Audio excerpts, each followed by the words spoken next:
గుంటూరు జిల్లా చేబ్రోలు మండలం కొత్తరెడ్డిపాలెం గ్రామంలో 13 సంవత్సరాల బాలిక అనుమానాస్పద మృతి కలకలం రేపింది. తక్షణమే దోషులను పట్టుకుని శిక్షించాలని గుంటూరు మార్చరీ ఎదుట ఎంఆర్పీఎస్ దళిత ప్రజా సంఘాల ఆధ్వర్యంలో రోడ్డుపై బైఠాయించి ఆందోళన చేపట్టారు. బీసీ, ఎస్టీ, ఎస్సీ, మైనారిటీ ప్రజా సంఘాల నాయకులు. పెద్ద ఎత్తున ట్రాఫిక్ జామ్ అవడంతో తెనాలి డీఎస్పీ రమేష్ బాధితులతో చర్చించి సమస్య ప్రభుత్వం దృష్టికి తీసుకెళ్లి పరిష్కరిస్తానని హామీ ఇవ్వడంతో ధర్నాను విరమించారు.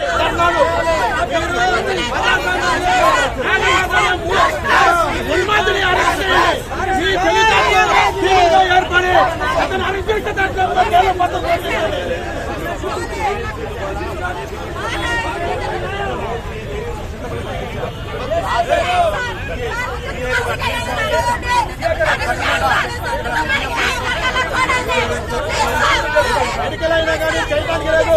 కొత్త అరెస్ట్ తర్వాత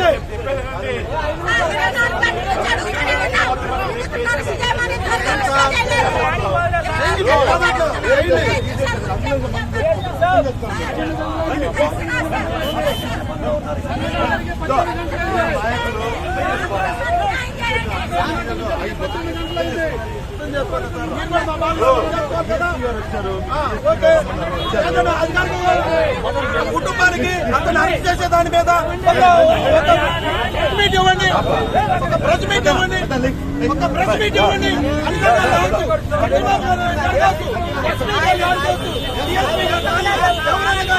ఆ కుటుంబానికి మేము న్యాయం చేస్తామని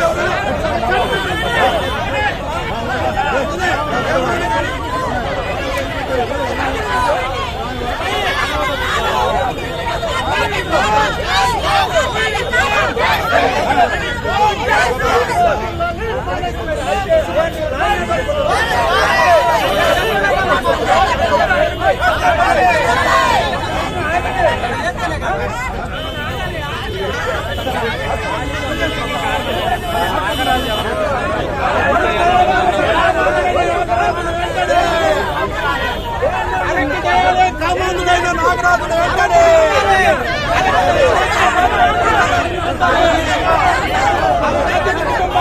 చేయాలి.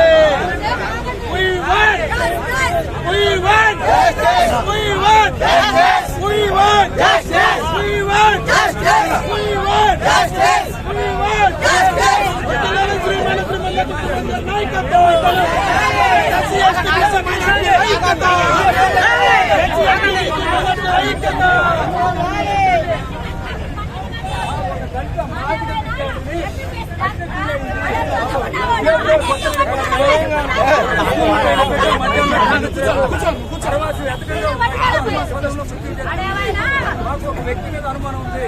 ఆ అనుమానం వ్యక్తిని ఇంతవరకు అదుపులో తీసుకోలేదు రాష్ట్ర ప్రభుత్వం, పోలీసు వారు. దానికోసం నిరసనగా ఈరోజు నేను ధర్నా కూర్చునే నాయకత్వంలో నేను 24 గంటలు గడుస్తూ ఉంది. ఇవాళ వాళ్ళ కనుక నిర్ణయం తీసుకుంటే వెంటనే చేయొచ్చు. వాళ్ళు ఎందుకు మా మీద ఇక్కడ లేపడానికి మమ్మల్ని ఎంత ఉత్సాహం చూపించు పోలీసు వాళ్ళు ఎందుకంటే మరి వాళ్ళు చూస్తారని చెప్తున్నారు, కానీ తొందరగా అరెస్ట్ చేయమని చెప్తున్నాను. ఎందుకంటే సంఘం మన పునరావృత్తి కాకుండా ఉంటు కోసం మేము కూడా 30 సంవత్సరాలు ఉద్యమాలు చేస్తున్నాం. ఏ రోజు కూడా ఎవరికి వ్యతిరేకంగా చేయలేదు, అందరూ కలుపుకొని ఉద్యమాలు చేస్తున్నాం. కాబట్టి పోలీసు వారు కూడా మా బాధను అర్థం చేసుకోండి, ఈ ఏదైతే బాధిత కుటుంబాలు ఉన్నాయో ఆ కుటుంబాన్ని న్యాయం చేయడం కోసం మీరు కూడా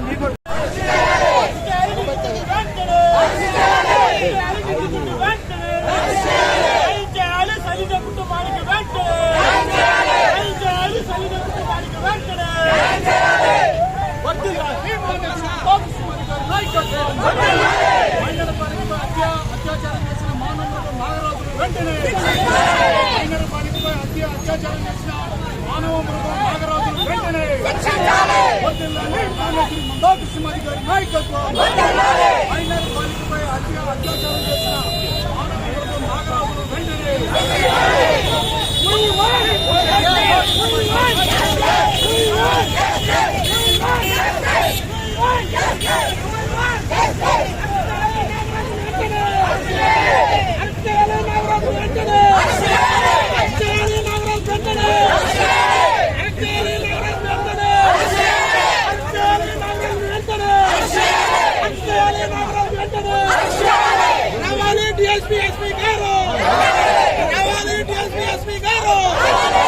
కావాలి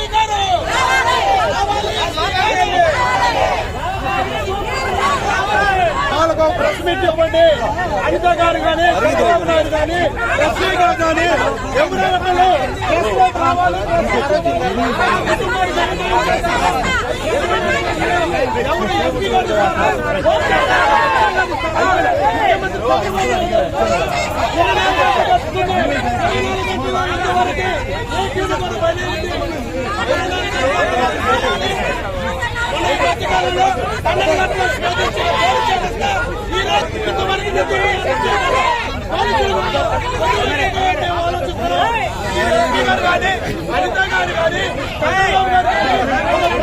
రావాలని మరీ మరీ కోరుకుంటాం.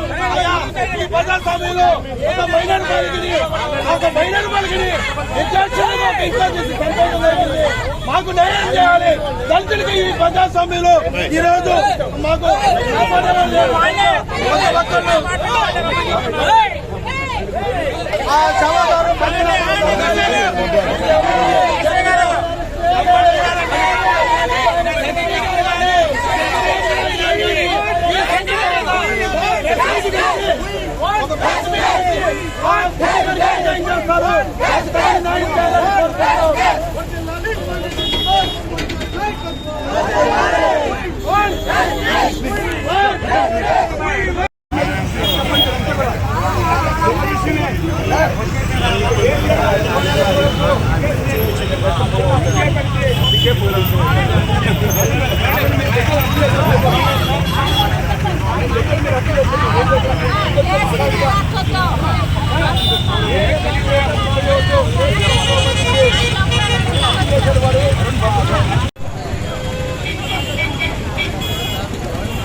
పోలీస్ శాఖ నుంచి మీరు హామీ ఇవ్వాలి సార్. పోలీస్ శాఖ నుంచి మీరు హామీ ఇవ్వాలి. చట్టాన్ని మేము చేతులు తీసుకున్నాం. మేము చెప్పడం కాదు, చట్టపరంగా తీసుకోండి.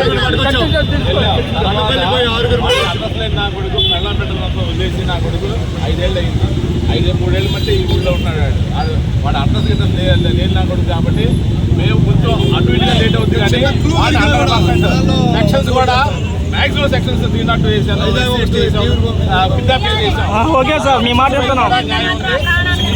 బియ్యం కూడా త్వరగా అవ్వాలి. ఎందుకంటే ఎవిడెన్స్ మెడికల్ ఎవిడెన్స్ లేకపోతే కొన్ని కేసులు వీక్ అవుతాయి.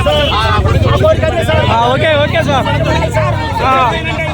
Okay sir. మీరు హామీ ఇస్తే అభినిస్తాం సార్. మీరు హామీ ఇస్తే అభినిస్తాం సార్. మీరు హామీ ఇస్తే అభినిస్తున్నారు కదా చెప్పాలి సార్.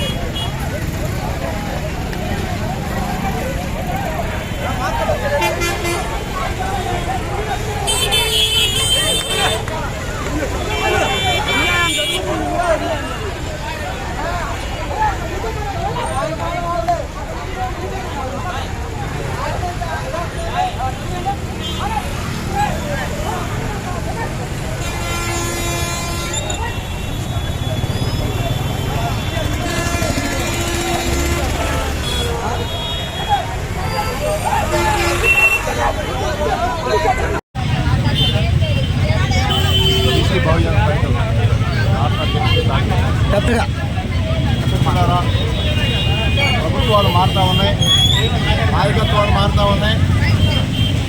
ప్రజల మీద, పేదవాళ్ళ మీద, మహిళల మీద, బాలికల మీద హత్యలు, అత్యాచార యత్నాలు అధికమవుతూనే ఉన్నాయి. ఈ ప్రభుత్వాలు కళ్ళు తెరవాలా. పేద వర్గాలకు చెందినటువంటి విద్యార్థిని మరి వేరుపోగు శైలజని అత్యంత దారుణంగా మానసికంగా అత్యాచారాన్ని గురి చేసి హత్య చేసినటువంటి వైనం సభ్య సమాజం సిగ్గుపడతా ఉంది. ఈ రోజున చట్టాలు ఉన్నాయి, అవి ట్రైన్లకే పరిమితం అయ్యాయి. చట్టాల్లో ఉన్నటువంటి అధికారులు ఎవరైతే ఉన్నారో ఇప్పటికి 24 గంటలైంది. శైలజ చనిపోయి చంపేసి ఇప్పటి వరకు నిందితులను పట్టుకోవడంలో ప్రభుత్వం వైఫల్యం చెందుతూ ఉంది. మిత్రులారా, మరి ఆ పేద కుటుంబం అయినటువంటి శైలజ కుటుంబానికి న్యాయం చేయడం కోసం మరి ప్రభుత్వ యంత్రాంగం ఏదైతే ఉందో వాళ్ళు ఖచ్చితంగా స్పందించాలి. అంతేకాదు హోమ్ మినిస్టర్ కూడా మరి ఈరోజు దళిత మహిళ ఉంది, వెంటనే హోమ్ మినిస్టర్ ఆ ఊరికి సందర్శించాలా, ఈ యంత్రాంగాన్ని కదిలించాలా, ఆ కుటుంబానికి న్యాయం చేయాలా. ఈ కేసుని డైవర్ట్ కాకుండా ఖచ్చితంగా న్యాయం జరిగేదానికి శాయశక్తిలో ప్రయత్నం చేసి ఆ కుటుంబానికి న్యాయం చేయాలా. లేని పక్షంలో మందాకృష్ణ గారి నాయకత్వంలో ఎస్సీ ఎస్టీ బీసీ మైనార్టీలందరూ కూడా ఆ కుటుంబానికి అండగా ఉంటాం. న్యాయం జరిగేంత వరకు కూడా న్యాయ పోరాటానికి సంసిద్ధం అవుతామని చెప్పి ఈ సందర్భంగా తెలియజేస్తా ఉన్నాం. ఆర్థిక విద్యార్థిని పేరుపోగు శైలజ అనే విద్యార్థి 7వ తరగతి చదువుతూ ఉంది. ఆ విద్యార్థి నిన్న స్కూలుకు పోయి కడుపులో నొప్పుకుందని చెప్పి ఇంటికి వస్తున్న క్రమంలో మేము ఇప్పుడు అనుమానిస్తున్న ఏదైతే నాగరాజు అనే యువకుడు ఒక వ్యక్తి ఉన్నాడో అతను ఆ గ్రామంలో గ్యాస్ సిలిండర్లు ఇంటింటికి పంపిణీ చేస్తానని చెప్పి తెలుస్తూ ఉంది. ఆ వ్యక్తి ఆ గ్రామంలో అతని నివాసం ఉంటే ఒక ఇంటి దగ్గరలోనే ఒక షాప్ ఉంటే ఆ షాప్ దగ్గర ఆగి ఆ పాప వస్తామంటే ఆ పాపని అడ్డగించి ఆ పాపని ఇంట్లోకి తీసుకెళ్లి చంపారని చెప్పి మేము అనుకుంటా ఉన్నాం. ఎందుకంటే అతను ఉండే ఇంట్లోనే ఆ పాప మృతదేహం ఉంది కాబట్టి వెంటనే నాగరాజును అరెస్ట్ చేయాలా, చట్టపరంగా శిక్షించాలా, ఆ దళిత కుటుంబానికి రాష్ట్ర ప్రభుత్వం వెంటనే ఎక్స్గ్రేషన్ చెల్లించాలా. ఈ రాష్ట్ర ముఖ్యమంత్రి వారు అదేవిధంగా హోమ్ మినిస్టర్ అయిన ఒక దళిత మహిళ వెంటనే ఈ విషయం మీద స్పందించి ఈ విషయాన్ని కనుక వెంటనే ఆ కుటుంబానికి న్యాయం చేయకపోతే దళిత సంఘాల ఆధ్వర్యంలో ఎస్సీ బీసీ మైనార్టీల ఆధ్వర్యంలో కృష్ణమాలి గారి నాయకత్వంలో పోరాటానికి సిద్ధం అని చెప్పి సందర్భంగా తెలియజేస్తూ ఉన్నాం. ఎందుకంటే ఇప్పటికే సంఘటన జరిగి 24 గంటలు గడుస్తూ ఉంది. నిన్న 10:30 కంటే ఆల్రెడీ ఈరోజు 11 దాటుతూ ఉంది కాబట్టి 24 గంటలు గడుస్తూ ఉంది. కానీ ఒక వ్యక్తిని అనుమానాస్పదంగా ఉన్న వ్యక్తిని అతను అరెస్ట్ చేయడంలో ఎందుకో రాష్ట్ర ప్రభుత్వం తాత్సారం చేస్తున్నట్టు మాకు అనుమానంగా ఉంది. కాబట్టి దయచేసి రాష్ట్ర ప్రభుత్వానికి విజ్ఞప్తి చేస్తున్నాం, అప్పీల్ చేస్తున్నాం. వెంటనే వ్యక్తి ఏదైతే దోషిగా పరిగణించబడుతున్నాడో నాగరాజు అనే వ్యక్తిని అరెస్ట్ చేస్తే అన్ని విషయాలు బయటకు వస్తాయని చెప్పి సందర్భం తెలియజేస్తూ ఆ కుటుంబానికి కనుక ఏమాత్రం న్యాయం చేసే దాంట్లో వెనకాడితే ఆలస్యం చేసినా కూడా కృష్ణమాలి గారి నాయకత్వంలో అన్ని కుల సంఘాలను మనం కలుపుకొని పోరాటాలు సిద్ధమని చెప్పి సందర్భం తెలియజేస్తా ఉన్నాం. జై మాదిగా, జై మన కృష్ణమాలి గారు. సార్ మీరు హామీ ఇవ్వాలి సార్. మీరు వాళ్ళందరూ కూడా డిఎస్పీ గారు హామీ ఇవ్వాలి మాకు. అందరి వేదన ఒకటే, ఎవడైతే నిందితుడు అన్ని అరెస్టులు కఠిన శిక్షించాలా, ఆ బాధిత కుటుంబానికి న్యాయం చేయాలి. అది రాష్ట్ర ప్రభుత్వం తీసుకోవాలి బాధ్యత. మీరు అధికారులు కాదు, మీరు అధికారులుగా ఉండాలి. మనం నేను ఈ పదవులు ఉంటాను లేదా మీరు ఉంటాను, కానీ స్పష్టమైన హామీ అనేది ప్రభుత్వానికి రావాలా. మీరు వేరుగా భావించబాకండి. ఎందుకంటే మీరు కూడా మాకు సహకరించుకొని మేము ఉద్యమాలు చేస్తున్నాం. ప్రభుత్వం స్పష్టమైన హామీ లేకపోతే మేము ధర్నా చేసి ఉపయోగం లేదు. మీరు వేరుగా మీకు వ్యక్తం చేస్తాం. అయితే మీ మాట మేము గౌరవిస్తా ఉన్నాం. మా కుటుంబానికి న్యాయం చేస్తామని చెప్పి భరోసా ఇచ్చారు కాబట్టి నిర్మించుకుంటాం. చేయకపోతే మళ్ళీ ఇంకోసారి మేము ధర్నా చేయాలి. మా సైతం ఉద్యమాలు చేస్తాం.